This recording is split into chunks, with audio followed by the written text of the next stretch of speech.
Wendy is the founder, CEO, and chief shopper of WSL. The firm is well known for studying and predicting consumer shopping behavior. WSL combines astute observations of retail with consumer research to predict where shoppers will be shopping in the next years. David Bosshart is the author of numerous publications and a speaker at international events in Europe, America, and Asia. His expertise is focused on consumption and consumerism, the retail, globalization, political philosophy, management, and social change. We will start with a short introduction into this topic by David Bosshart, followed by a presentation of the latest insights by Wendy Liebmann.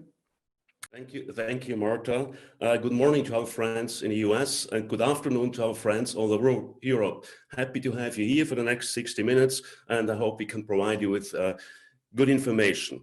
The first thing I want to observe is certainly that, unfortunately, this crisis is not yet over at all. When you look at globally, when you look at the US, but also at hotspots in Europe. But nonetheless, we should also approach now the next stage, which means getting out of the crisis mood and entering the opportunity mood. There are opportunities to redefine retail.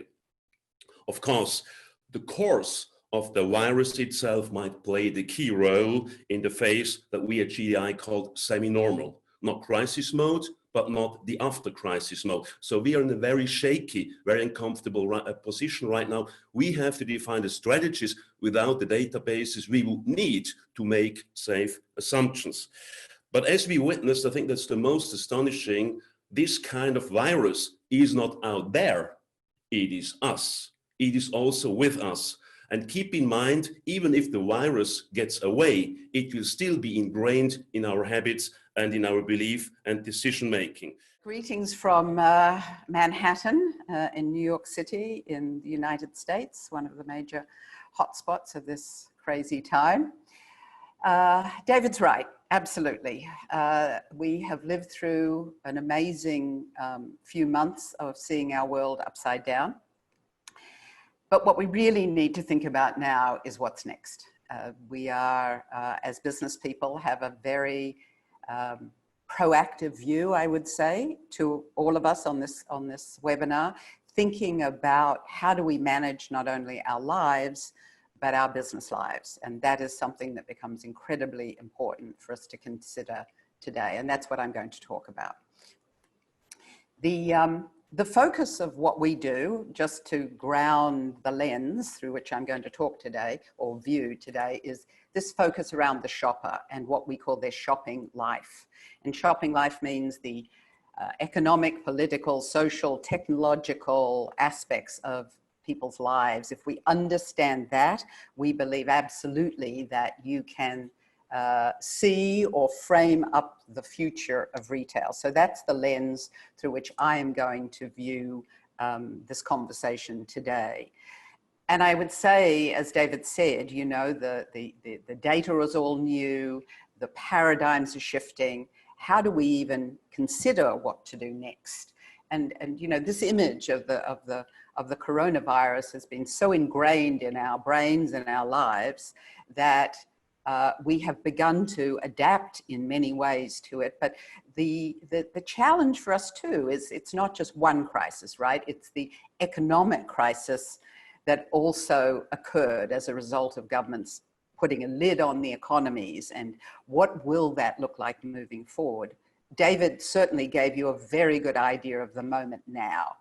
What's on people's minds? How are they thinking about this, or at least emotionally reacting to this, as well as how they're spending? We already see a lot of that. It is clearly going to be a long road. But this is not our first crisis. David was very kind about saying, old friend and always looking younger. Thank you. It is the lighting and my Australian bush pictures behind me. It is not our first crisis. And from a US point of view, it is not the US shoppers' first crisis. For the last 20 years, in many ways, we have engaged or had our lives defined by crisis after crisis in this country, from September 11 through to wars that continue for us in East Asia, through the global recession that we all lived through, to this moment in time, and a whole lot of other stuff in between.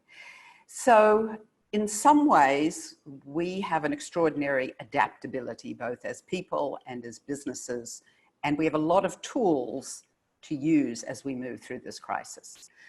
So what I'm going to share with you today is work that we have been doing in our How America Shops research from the very beginning of the crisis in March, the cover of one of our reports on the left, to this very new work that we have just completed and just published called The Bridge to an Open Society. And it's what David said, it is a bridge. We have a long way to go.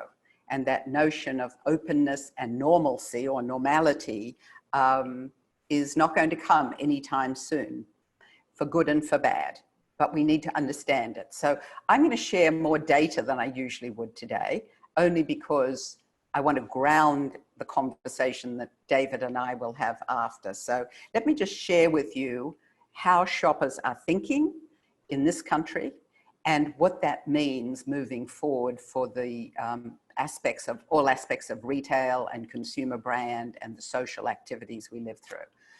I'm going to talk about the shock, how, as David already suggested, we are becoming cautious about our spending, the notion of omni-channel and everything digital, and that is in fact, as your response to the poll would indicate, is here to stay.